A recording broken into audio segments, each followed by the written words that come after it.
Halloween is a holiday with a dark past. It began with the Celtic festival of Samhain, which many people think is pronounced Samhain. On this day, people would wear elaborate costumes to ward off ghosts and hide from evil spirits. In the 8th century, Pope Gregory III designated November 1st to be All Saints' Day, and the evening before, October 31st, became known as All Hallows' Eve, which evolved into Halloween. Over time, Halloween became known as the night where kids and drunk teenagers dress up in costumes and trick-or-treat for candy. But when you disrespect Halloween and its traditions, something comes for you. A little demon named Sam who hunts down and punishes those who smash jack-o'-lanterns and fuck with children, among other things. Such is the case with the 2007 cult hit Trick or Treat, subject of today's episode. I'm Connor Eyzaguirre. I'm Austin Johnson. And it's time for Filmgazm.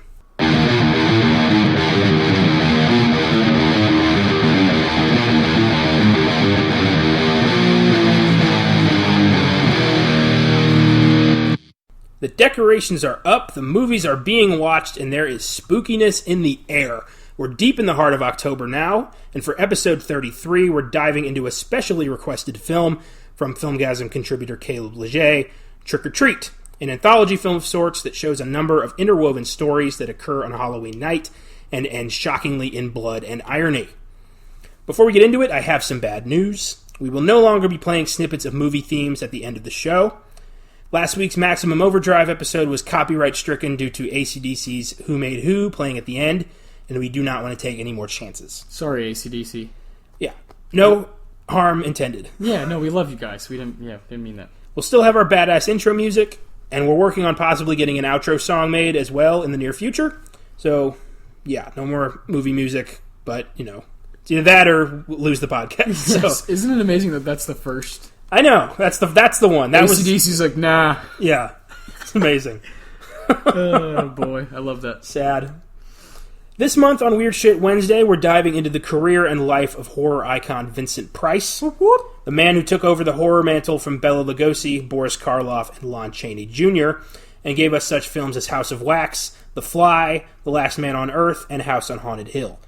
We'll dive into a selection of his most celebrated films and talk about how his legacy began and what it meant to the horror genre. Don't miss it. Time for the Rewind, where we dig into past episodes and look for updates. We've got a couple updates on our most recent bonus episode on Joker. First up, and this was hilarious, Jared Leto recently came out and said he felt, quote, alienated and upset when he learned that Warner Brothers was going forward with a solo Joker movie without him. In 2018, it had been announced that Leto would star in his own standalone film that was going to be billed as a spin-off to 2016's Suicide Squad. But due to the lukewarm reception from fans, and that's putting it mildly, Warner Brothers decided to go in a different direction that has paid off tremendously. Lukewarm. The balls. Jared Leto basically saying, how dare they? This is my character. Fuck you. Oh my god. Dude, just stay away and maybe people will forget you were ever the Joker in the first place. It's the best you can hope for. Your band sucks, dude. Just stop. Oh my god. Is there anybody out there who was looking forward to the Jared Leto Joker movie? Anybody? Besides him? Come on. Ugh. And then another cool update for Joker. Joaquin Phoenix recently said in an interview for Popcorn with Peter Travers that he has spoken to Todd Phillips about whether there's any other avenues they could explore together with the Joker. In other words, Phoenix may be interested in doing a sequel if he finds the material interesting and challenging enough to be worth his time. Was Joker worth your time? Yeah. I think Todd Phillips could make another movie. He could, but I don't want it to be a shameless cash grab, No. Well, I think that's what Phoenix is saying. He's like, I think there's a chance, but it can't be a cash grab. We can't do that. We have to maximize the potential and what we just built with this movie that made all this money, and people are, it's very critically acclaimed in some circles. So I don't know. Of course, I'd be very much looking forward to it. I'm with you. I don't want it to be tainted. Yeah. I think it's a great standalone. But my gosh, can you imagine? We flash forward 20 years. Can you imagine Joaquin fighting with a Batman or any? I don't know. It'd be you so could cool. even show the evolution of other villains in this universe. How, like, Riddler came about, or Penguin. Yes. How they came about in his anarchist reign. Throughout the 80s and 90s, as Bruce Wayne is starting to grow older, you would think by 1990, he's like 20 years old. He's ready to start doing some stuff, you would think. Oh, yeah. Man. Whew. It could be great. It could be, yeah. Maybe, it could be all speculation, and I think Joaquin is a guy who's going to jump on board only if it's right. Only if it's right. Yeah. For the fans and for himself. And I wouldn't have it any other way. Because, like we said on our when we did the Joker bonus, you said Joaquin doesn't do sequels. No. Because he's not gonna. He's a purist. Yeah, he's a steady guy about like what he wants to be in. Yeah. And what he wants to be remembered for. So yeah, he's gonna be picky. Which is probably a good thing. I agree. I got another update for you on Joker. Josh Brolin recently tweeted something about it, and Austin would like to read that aloud on the podcast, so go ahead, man. Yeah, Josh Brolin, Thanos, huge name in Hollywood, and a guy we both respect. Oh, yes. He said, to appreciate Joker, I believe you have to either have gone through something traumatic in your lifetime, and I believe most of us have, or understand somewhere in your psyche what true compassion is, which usually comes from having gone through something traumatic, unfortunately. An example of dangerous compassion would be to, say, make a film made about the fragility of the human psyche, and make it so raw, so brutal, so balletic, that by the time you leave the theater, you not only... You not only... Oh, that's a double negative, sorry. You not only don't want to hurt anything, but you desperately want an answer and a solution to the violence and mental health issues that have spun out of control around us. This film makes you hurt, and only in pain do we ever want to change. It's all in the irony of trauma. A fine line between the resentment of wanting to hurt society back for raping you, of a decent life, for not protecting you, and accepting you, and what feels like alienating feelings, with softening to those others who seem freakish and are... Ah, boy. We're having some issues here. Sorry. In our era, and digital damnation. Like kids in middle school. Man, they can be just so mean, for no reason, and sometimes those awful little cliquey kids breeding evil in someone that rages much later, when everyone pretends we're all back to normal, when we all thought it had just manned up and gone away. We have a habit of hating and ostracizing, and dividing and sweeping our problems under the rug. Joker is simply lifting the rug and looking underneath it. Nothing more, nothing less. It is there. Damn. Josh Brolin clearly very passionate about this film. Yeah. And I agree, really. I mean, this is just shining a light on mental illness. It's always been there. For sure. Yeah, sorry, there's like a storm outside. Oh, yeah. The lights were flickering. It's kind of creepy. We got an imminent power surge at any moment here. San Antonio, I don't know what's going on with the weather the past week, but... Yeah, Josh Brolin, thank you for sharing that. That's something that when you have that, you're on a pedestal as an actor, you should use that for good and share your thoughts about something. And nothing about it was negative. It was all, here's just me shedding some light on why, maybe this is why people are enjoying the movie, Yeah. Because it does shed light on something that's not, doesn't get enough attention. So I agree. Really cool.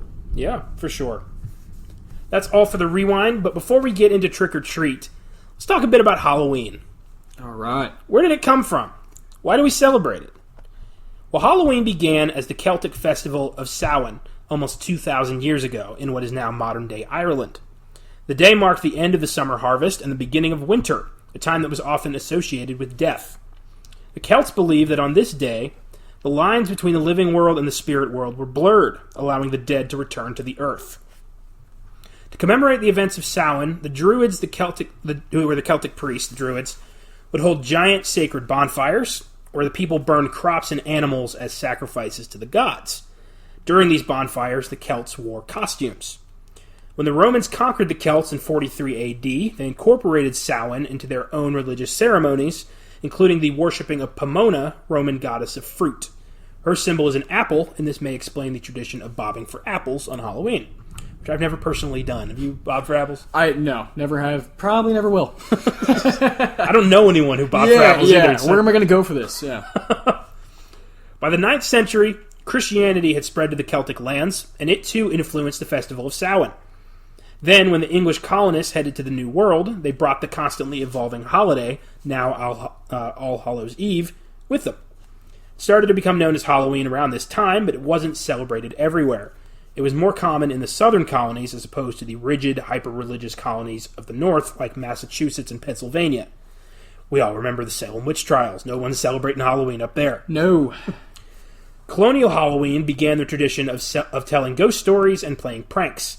In the second half of the 19th century, an influx of Irish immigrants due to the potato famine helped to popularize Halloween into a nationally celebrated holiday. Borrowing from European tradition... Wow. Oh boy. I hope you can hear that. Yeah. Big old thunderbolt out there. Jeez. Borrowing from European tradition, Americans began to dress in costume and go from door to door asking for food or money, a practice that became known as trick-or-treating. By the 1920s and 30s, Halloween had lost some of its luster thanks to religious groups who saw it as a satanic celebration, probably the same guys who outlawed drinking. Wonderful people. The best. But many towns still celebrated Halloween with parades and such, and around this time, vandalism began to be associated with the holiday thanks to the attempted oppression. People were lashing out.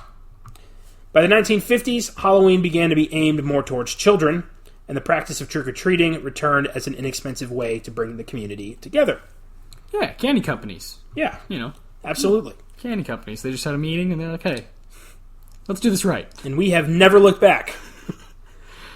As for the jack-o'-lantern, well, that comes from an Irish folktale. HistoryChannel.com has an article about it, and here we go. It reads, the practice originated from an Irish myth about a man nicknamed Stingy Jack. According to the story, Stingy Jack invited the devil to have a drink with him. Cool. How do you do that? Yeah. True to his name, Stingy Jack didn't want to pay for the drink. So he convinced the devil to turn himself into a coin that Jack could use to buy their drinks. Who was this dude inviting the devil out for a drink and then not paying? Like, wow.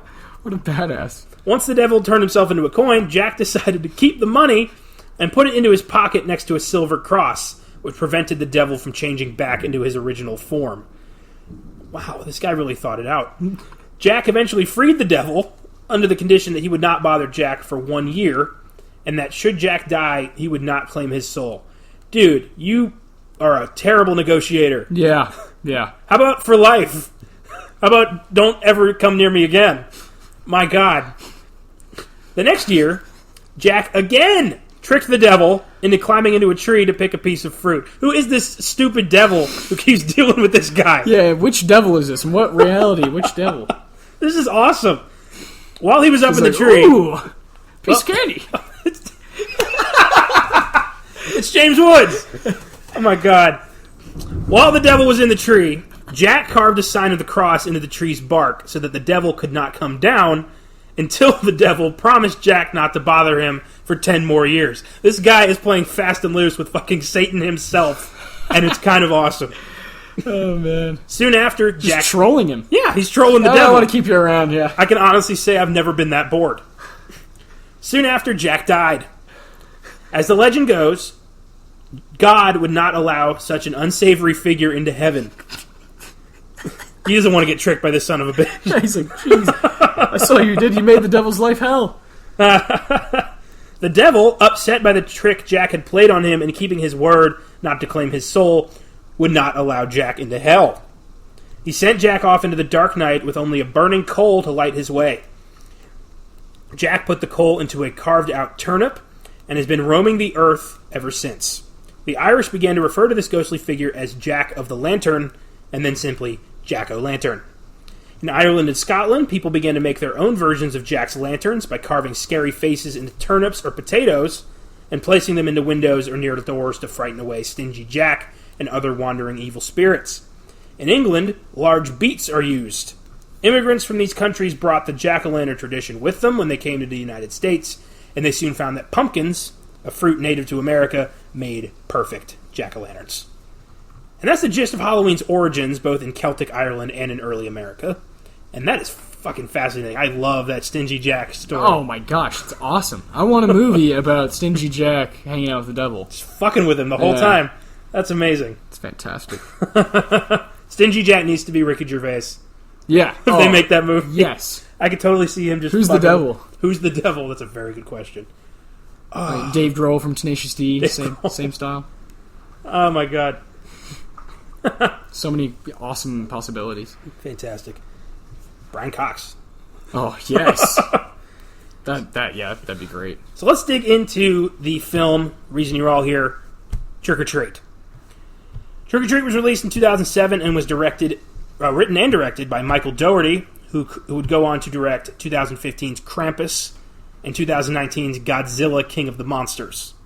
So, pretty big step up from a movie that was not even released in theaters. Yeah. He also wrote X2, X-Men United, and Superman Returns. How do more people not know about this guy? I don't know. It kind of blew my mind how I didn't really know his name, Yeah. Crazy. I've seen all of those movies, yes, and I've never heard of this guy. Same. It's amazing. The film stars Dylan Baker, who you may remember as Dr. Kurt Connors, the man who would never become the Lizard in the Sam Raimi Spider-Man trilogy. I wish. He plays school principal Stephen Wilkins, who moonlights as a serial killer and is a super creepy fucking dude. Yes, he is. But crazy entertaining to watch. Extremely effective at the beginning of the film, too. You need a guy, super creepy guy that you, hate at the beginning. Very like, okay, I'm locked in. Fuck this guy. He's, frustrating. But he gets his, huh? Is the kid he kills, is that Thurman Merman from Bad Santa? Yeah. Ooh, I think so.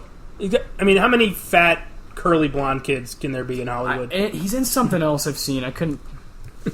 Let's find out. Thurman Merman. I haven't seen Bad Santa in a long time. Oscar winner Anna Paquin plays Lori, a virgin out partying with her older sister and her friends, though their true intentions are far more sinister. Paquin won an Oscar when she was 11 years old for her performance in 1993's The Piano, which is pretty fucking admirable for an 11-year-old to win an Oscar. It was! It's Thurman Merman! Brett Kelly. That's the kid's name. Brett Kelly. He's looking good these days. Nice jacket. Yeah. All right. Brett Kelly. Nice to meet you. These days, Anna Paquin's well known for her role as the mutant Rogue in the original X-Men trilogy, and for her role as Sookie Stackhouse on the HBO series True Blood, which ran from 2008 to 2014. Badass Scottish thespian Brian Cox plays Mr. Krieg, a crotchety old prick and Sam's final victim of the night.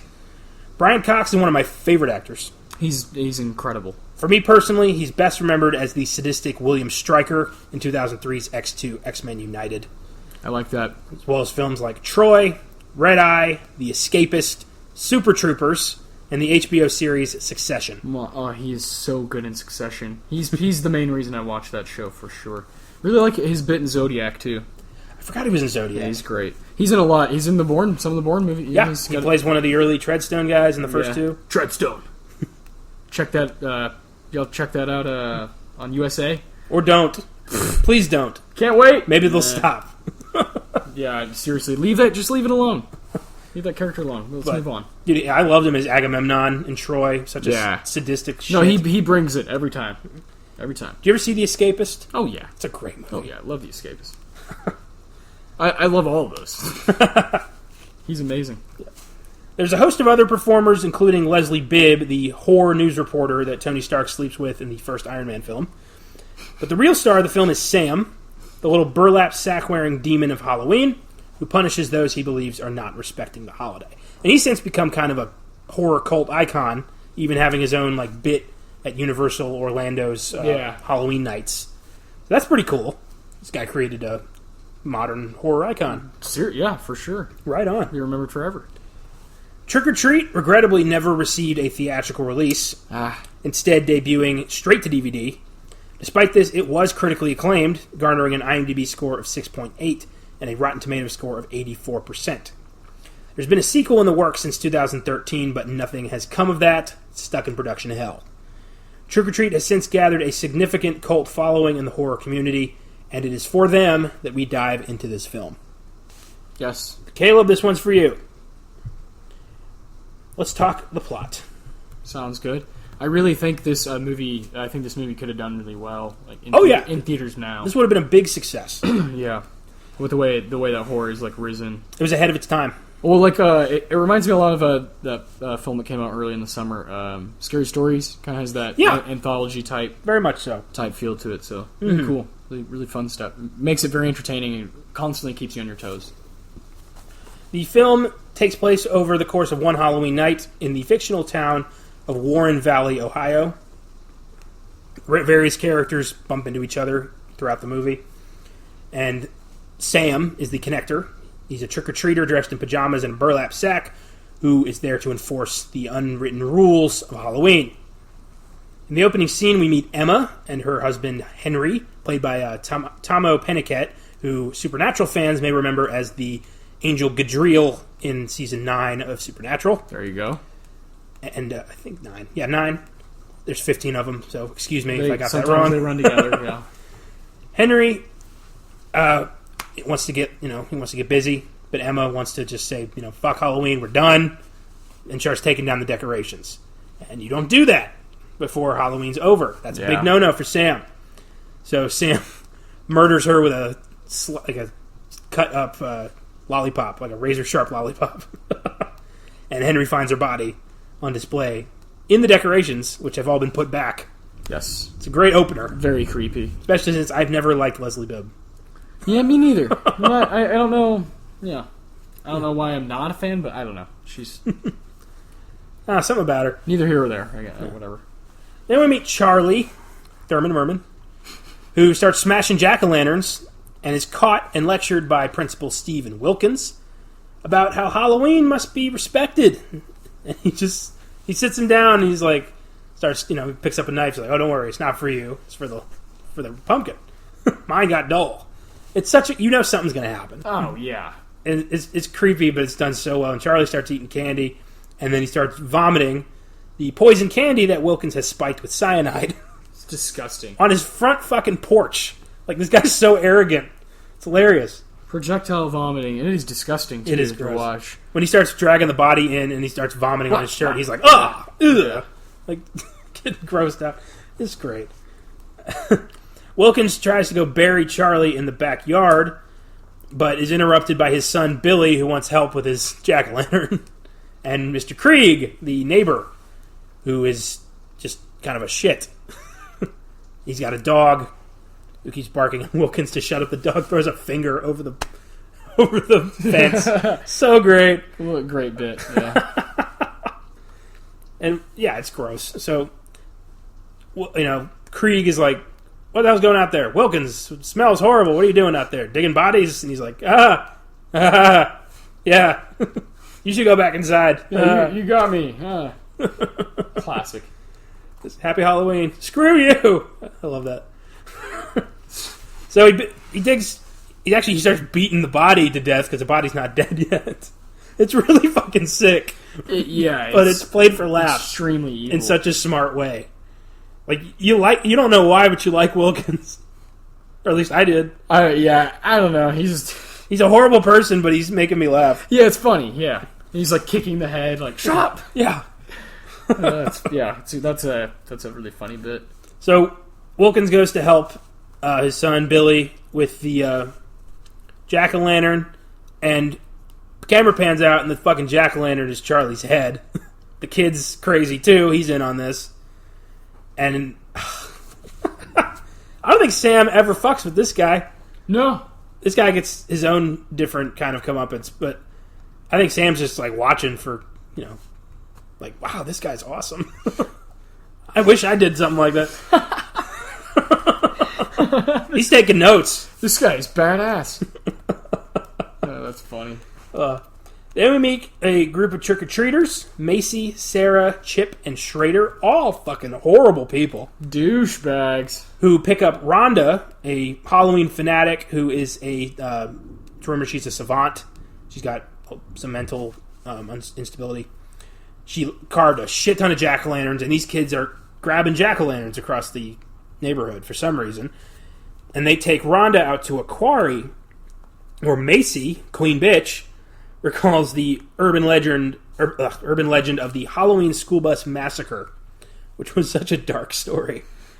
8 mentally challenged children were driven off a cliff into the quarry on Halloween night because the driver had been paid by their tired parents to dispose of them, and he was the only survivor of the crash. What the fuck? How do you think up something like that? I don't know. Jesus. A bunch of parents being like, we can't handle this anymore, so fucking kill us. Like, kill our kids. Brutally dark. Maybe it's better that not a lot of people have seen this. Yeah, I can see why. You think that might be part of why this never got a theatrical release? The studios were like, we're not fucking greenlighting that. This is a little too dark, guys. Ugh.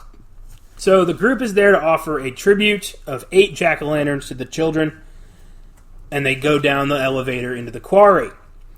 And Rhonda goes last with the pumpkins, and when she gets there, there's nobody else there. And she's like, what's going on here? This is creepy. And then zombies come out of nowhere and attack Rhonda, and she gets terrified, but then, it's revealed that the zombies are the kids. They're there to fuck with Rhonda. This whole thing was a prank just to hurt her feelings, because these are bad people. And she's hurt. She's devastated. She thought they liked her. As she should be. She didn't have any friends. And Macy gets annoyed when Schrader shows her a little compassion, kicks one of the jack-o'-lanterns in the lake, causing the dead children to actually show up. The undead have arrived, and they start attacking the group. And Rhonda doesn't believe them when they ask, she gets in the elevator first and locks the door, and they're screaming, help us! But she thinks they're fucking with them. Yeah. So she leaves them to die. It's perfect. It's so great. Oh my gosh. I was cheering at this one. Yeah. Oh, it's such a fun. Fuck you, kids. You can react while this movie's going on. Oh yeah, for sure. It's so much fun. It's wonderful. And then on her way out, she runs into Sam, and Sam again is just like, props. All right. He's just kind of checking stuff out on Halloween. He only ever attacks 2 people. He's more just like, it's a good town. A lot of fucked up people in this town. Yeah. I like this town. Yeah, it's good stuff. I'm coming back here next year. Then we meet Lori, a self-conscious virgin young woman, is going to hang out with her sister Danielle and her friends Maria and Janet. They're looking to pick up dates, and Lori doesn't have a date. She wants her first time to be special, and decides not to go to their get-together, but to enjoy the town festival, the town Halloween festival. And you see this guy, this hooded predator, bite a woman. Yes. Like, he's supposed to be a vampire. And that's kind of crazy. So at a bonfire, Lori decides to... sorry, I skipped ahead. Lori sees that vampire, and he supposedly attacks her. So we go to the bonfire where everyone's hanging out, and Lori's friends witness that guy fall out of a tree, like, beaten. And you're like, what is going on here? And they unmask him, and it's fucking Wilkins. He's the vampire. Oh man, that raised this movie to a different level for me when I saw that. I was like, oh dude, he's back, that creepy fucker. And then Marilyn Manson's version of Sweet Dreams Are Made of This pops in, and shit's gonna get nuclear in a horror movie when that song starts kicking in. That's become like a horror staple almost, the amount of movies that's appeared in. It's wonderful. And that's when Lori shows up and reveals that her first time is becoming a werewolf.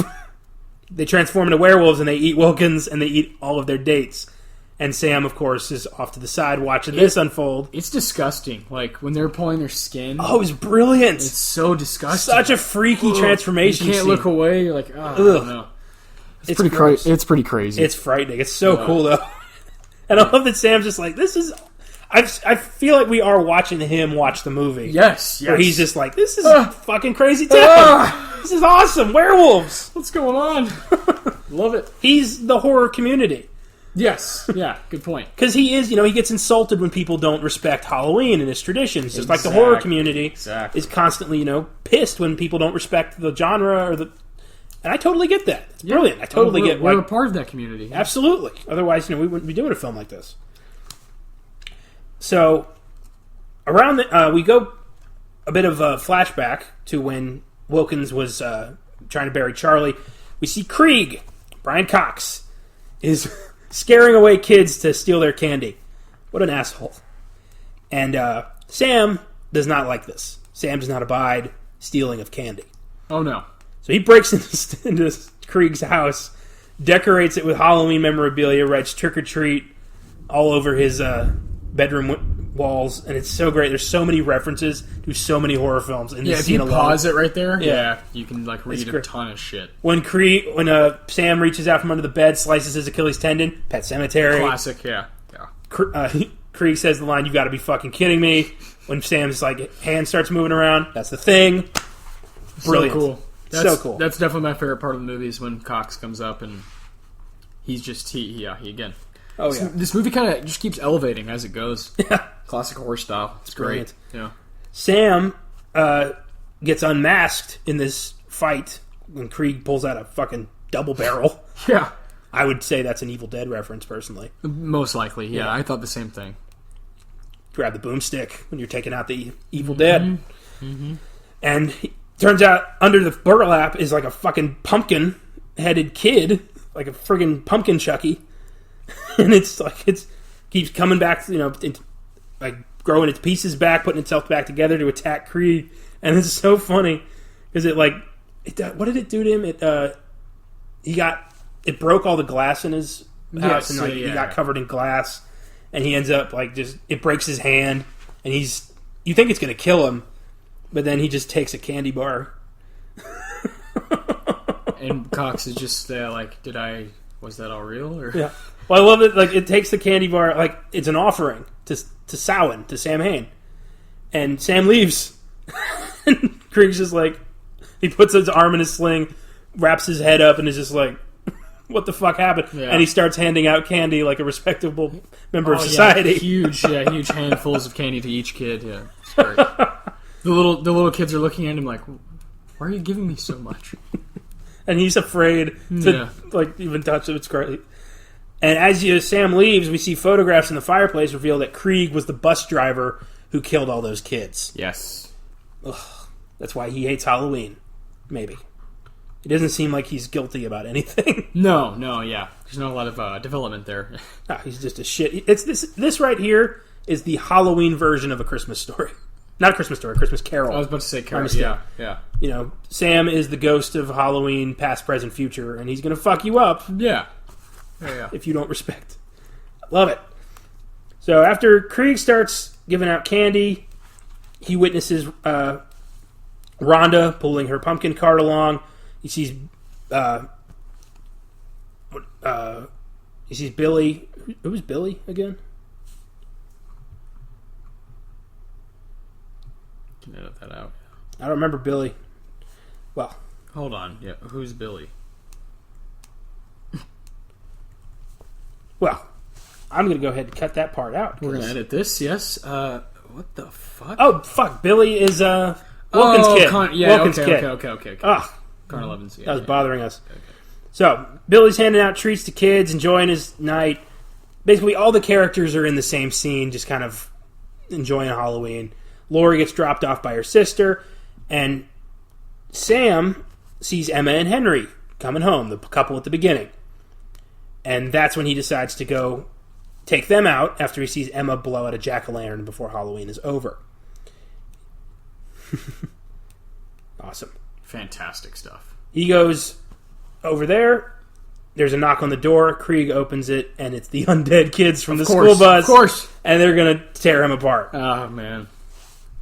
Gotta love that full circle. The movie is it's ironic, it's poetic, and it's very smart. Yeah, for an hour and 20 minutes. It just keeps, you gotta keep up with it. It's awesome. Oh, absolutely. It's very, very fun pace. So that's the plot of Trick or Treat. Solid flick, deserves a lot more attention, and our contributor, Caleb Leger, adores this movie, and he would like to share his thoughts. So without further ado, here are Caleb Leger's thoughts on Trick or Treat. There are 3 films in my current rotation of Halloween favorites I must watch every year. Halloween, Hocus Pocus, and Trick or Treat. A film which was pulled from its theatrical release for unexplained reasons to this day, and instead was released straight to video. A move that is considered criminal by many in regards to this film, as it would go on to become a massive success and a holiday staple. I can still remember renting this from the video store and being totally unprepared for the wild ride that the now iconic character Sam would take me on. which, if you take away the murdering he does from time to time, is probably one of the most adorable mascots we have in horror today. Okay, where to begin with this wonderful holiday classic? I think I'll start with its unique structure to the anthology format. Most movies of these types will have an overarching story mixed with the various short stories being told, something the audience can go back to and follow along. If you're looking for great examples of this type of anthology format, check out Creepshow and the VHS series. Trick or Treat, instead, goes in a completely different route. The story takes place over the course of one Halloween night and will jump between the various storylines happening. And to further help the audience from getting too confused with the chronology of events, the film will place the characters from one story in the background of another, again helping the audience keep up with the flow. Speaking of anthology, this is the rare film for me where every story is good and there is no weak link for me. I agree. That's fair, yeah. The other big thing for me about this movie is the Halloween spirit. I'm a massive horror fan. You just have to look at my tattoos and t-shirts alone to know that. Halloween is my Christmas. Admittedly, though, there's not very many horror films which take place during the amazing holiday, much less embody the spirit. Trick or Treat does, though. The movie bleeds Halloween. The iconic character I mentioned earlier, Sam, literally punishes people for disobeying the rules and traditions associated with the holiday. Which brings me to the last main thing I love about this movie, Sam. If I could have this character with me in real life and not worry about him murdering me, I would. I'm not alone either, as he's become an icon of the genre and now pops up everywhere. Those are just the main things I love about this film. I could go on about the stellar casting and humor as well. Trick or Treat is now one of my all-time favorite horror films. It completely embodies the spirit of the holiday and gave us a new genre icon. It is a part of my annual rotation, and I never get tired of watching it. Michael Dougherty announced a sequel a couple of years back. Now that he's done with Godzilla, I'm hoping the long-awaited sequel is up next. If not, we'll have this timeless holiday favorite to continue watching for years to come. Happy Halloween! And remember, follow the rules, or Sam will get you. 10 out of 10. Wow, props! Woo! Caleb adores this movie. Woo! And, of course. Ding, ding, ding, ding, ding. We have a 10. He's probably been looking forward to this episode for a long, long time. And I hope we did it justice, buddy. Yeah, it's a fantastic. I love that he pointed out there's no weakness. There isn't. And a lot of times in an anthology, that will happen. Yeah. There's always like a definitive, that's like the lull. Here, and I think it's because of the unique way they do the anthology, where it's just kind of an interwoven story of various characters. Yeah. It's not segments. Mm-hmm. It feels like an ongoing narrative, like a complete narrative. Yeah. No, it's great. Very cool. Very cool. So, here's some Filmgazm facts. I've only got 3 for you, as the trivia on this one is very light. Number 1. The look of Brian Cox's character is based on John Carpenter, director of Halloween and The Thing, among others. Pretty sweet. And he does kind of look like Carpenter. In that. Yeah. His hair and everything. Cool. Number 2. Anna Paquin's character, Laurie, is named after Laurie Strode from the 1978 film Halloween. Number 3. The film had many title changes before filming began. Originally titled Season's Greetings, which was also the name of the short film upon which it was based, this was changed because it sounded too much like a Christmas film. And I agree. Yeah. Then it was called Halloween Terrors, Jack-O-Lantern Tales, October the 31st, and Trick or Treat. The final title was kept, but since there was already a movie of the same name out, they changed the spelling to Trick'(R) Treat. And it's not like they could call it Halloween. I mean, that would be obviously the perfect title for this, but you can't exactly do that. No. No, I like the Trick or Treat. It's good. Yeah. And you know what? I give Trick or Treat a solid 8. Same. I give it an 8 as well. Yeah. It's a fun anthology flick that is ripe for Halloween rewatches. For sure. Definitely going to be added into my rotation. For sure. Steady. Yeah, steady going to be my rotation from here on out. Yeah. Wonderful. So, now that we got that done, why don't you tell us about this week's bonus? What are we doing Friday? Oh, boy. Friday, we're going to travel down to 1993 for Hocus Pocus. All right. Disney classic. Fantastic. Oh, yeah. I can't wait for that one. It's going to be a lot of fun. Got a Hocus Pocus bonus. Right on. Fantastic. I can't wait. So what happened this week in film? Let's take a look. Len Wiseman is going to be directing a female-driven John Wick spin-off titled Ballerina, which will be focusing on Angelica Houston's tribe of assassin ballerinas. Which I would totally be cool with if it wasn't Len Wiseman. Because I don't know. I don't think the guy's that good. I don't buy it. Yeah. I'm with you on that. Next up, Billy Porter is being eyed to voice Audrey 2 in the upcoming remake of Little Shop of Horrors. Hell yeah. I'm not really familiar with Billy Porter. Do you know? Yeah, what do you know about I'm Billy a Porter? big fan. He's in the show Pose. He just won the Emmy. Yeah. Okay. Yeah, I'm a big fan of that show. He's a terrific actor. So that's cool. And, Little Shop of Horrors is like a very fun movie from my childhood. So. Well, I wanted Audrey 2 to be somebody with a powerful voice. Oh, he is. Oh boy. So, yeah. Good. All right. Good. Yeah. Very sweet. I'm a huge fan of Little Shop of Horrors too, so I really want that to be good. Me too. Next up, the trailers for Jungle Cruise and Dolittle were released, and both of them look really bad. No comment. I don't care. Like, why would... This is Robert Downey Jr.'s follow-up to Avengers Endgame, fucking Dolittle, and it looks so bad. It looks so dumb. It's Sherlock Holmes talks to animals. Who wants to see that? And it's coming out in January. I don't know. It's the blockbuster dumping ground. And Jungle Cruise is no better. It's Disney doing the African Queen. It's with The Rock. Yeah. And, throw The Rock in there. Of course. In everything. Of course, why not? And it's only his 13th film of the past 2 years. It's okay.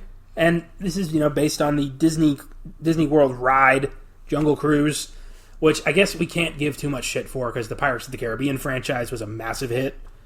So... But then again, Tomorrowland was a bomb. So. Yeah, but those were like PG-13 pirate movies with Johnny Depp. Yeah. That's a really good formula for something that's going to be good. So, I don't know. Oh my god. All right. What's going on?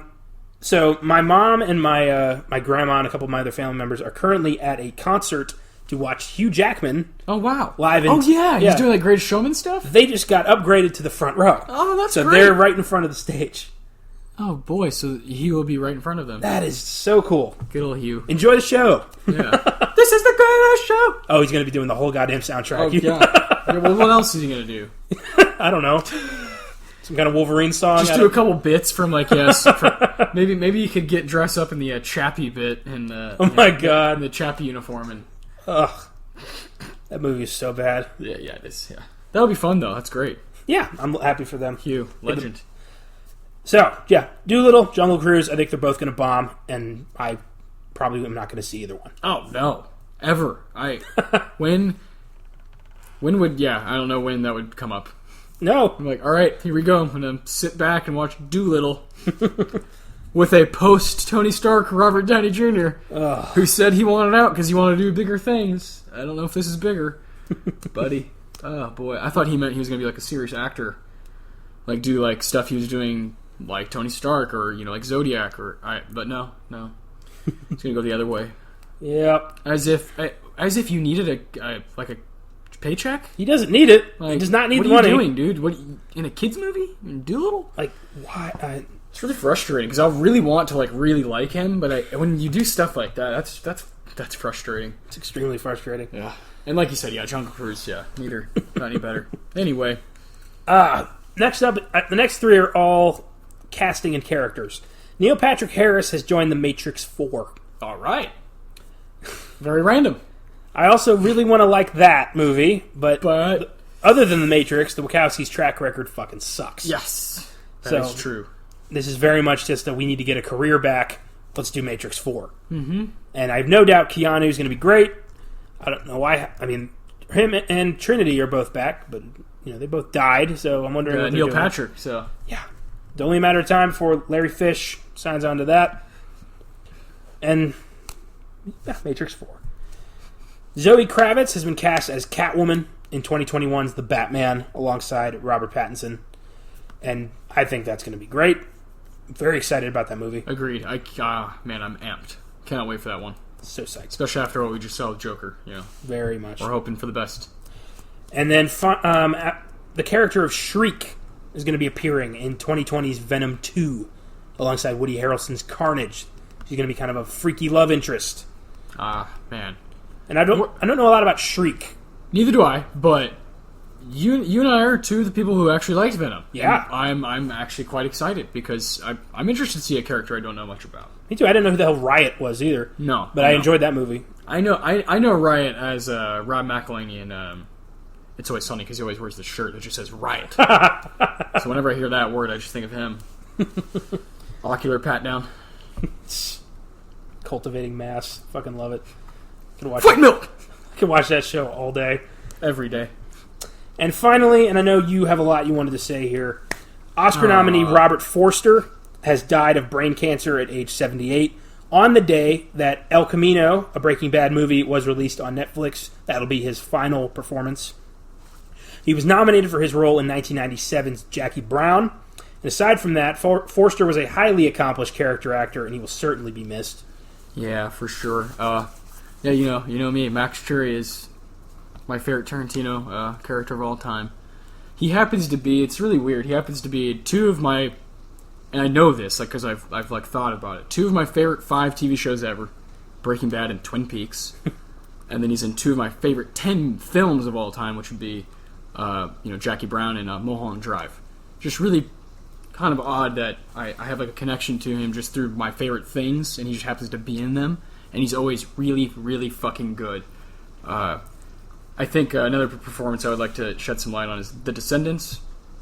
He's just lights out. He's the definition of like a supporting actor, a character actor, a guy who can come in and prove why you need talent for those small roles, why you need someone who gives a pop whenever, even if they're on the screen for 5 minutes. He's that kind of a guy, and he'll be missed dearly.